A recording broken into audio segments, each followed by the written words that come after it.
Hello and welcome everyone to the recording of the Second Mile Conference 2022. We had an exceptional time here in Toronto at our inaugural conference, and this video is just really to give you an intro to what took place on the day. We came together to really connect people who are willing to work with prisoners, ex-offenders and people on release from prison, and connecting them with organizations who are already in the space. So we're happy to report we made a lot of really good connections. But let me just give you a bit of a scene setting for what took place on the day. The question was asked, why the second mile? We always talk about Matthew 5 verse 41.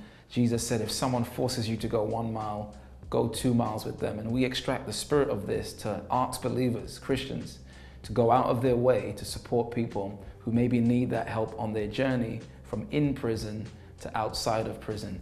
We also looked at Matthew 25 where Jesus said, I was in prison and you didn't visit me. And this was a direct challenge to Christians who on the day of judgment assumed that they had done enough while they were on earth. And the Lord said, no, you didn't clothe the poor, you didn't feed the hungry, and quite crucially, you didn't visit me while I was in prison. So as a ministry, we want to create opportunities for believers to fulfill this role of actually going into prison, but most importantly, helping people on the way out so they can reestablish their life in community. We showed some recent statistics for Toronto, and between 2015 and 2021, there has been a 42% increase in shootings alone in the city. There is a real issue right now in the city of Toronto. In the month of May, we shared that there was I think 38 shootings in Toronto, whereas the previous May that was down at 21. Still a lot, but it's getting from bad to worse. And the question I have for the church is, what are we going to do about this at this time? We highlighted that there are 2 areas of need and concern when it comes to offenders and people in the justice system. One is how can we help the people and the issues they're facing, and the other is how can we help the institutions. We didn't focus on institutions, that's a completely different conference to hold, but there are issues there, and I believe over time the second mile will address some of those. But immediately, how do we connect the churches to the people? Well, there are 3 areas of concern. There are the points at which people enter into prison. There's the time that they're spending in prison, and then there's their time on release, and how can we prevent them from going back in? We think there's an opportunity for the church to do work in prevention, so to stop people from going into prison. What can we do with our Sunday schools? What can we do with our community groups? And then to help people who are in prison, how can we connect with organizations like Prison Fellowship and actually meet people who are incarcerated? And third, once they've come out, how can we prevent folks from going back into prison? What groups can we run for men, and so on and so forth. And so we pointed out within the conference there are some great organizations in our city, some of them struggling for funding, Christian organizations trying to help in each of these areas. We just wanted to put a bit of spotlight on some of those, which you'll see in the conference as we go forward. Then we shared a case study, and I think this case study opens people's minds up to really understanding how we can impact an individual person's life. We used some research that was produced by the Toronto Gang Prevention Task Force, and we cited there the case of a young man who'd ended up in prison and an interview that was held with his mother. And I just want to point out there were 3 stages of this young child's life at which interventions could have been made to perhaps prevent where he ended up.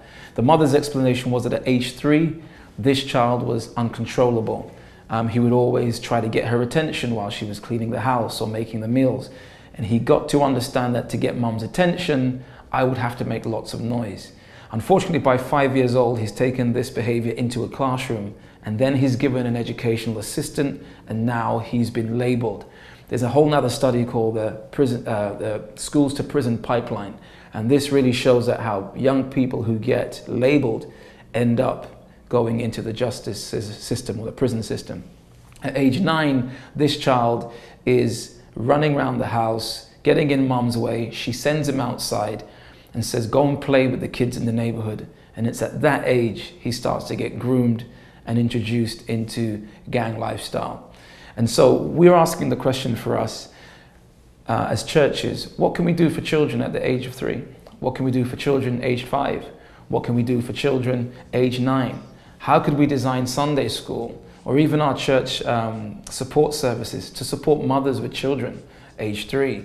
What after school programs could we do at age 9 so they're not going out into community and being groomed by local gangs?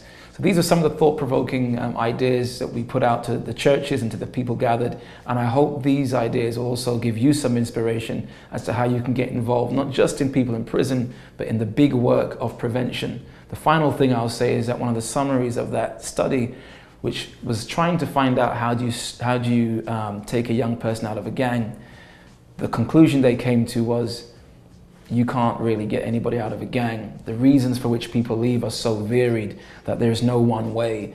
And so that puts the pressure back on us to say, well, how can we prevent young people from getting into gangs in the first place? And I hope that question sits with you. You share that with your church, share that with your community, and let's see what we can do in the communities that we are to make a difference. Thank you for listening and enjoy the conference. Right now we're going to join a part of my introduction. I hope you enjoy. Let us know how you feel about it. Leave some comments down below. And if you have any questions, reach out to us through thesecondmile.ca. Thank you.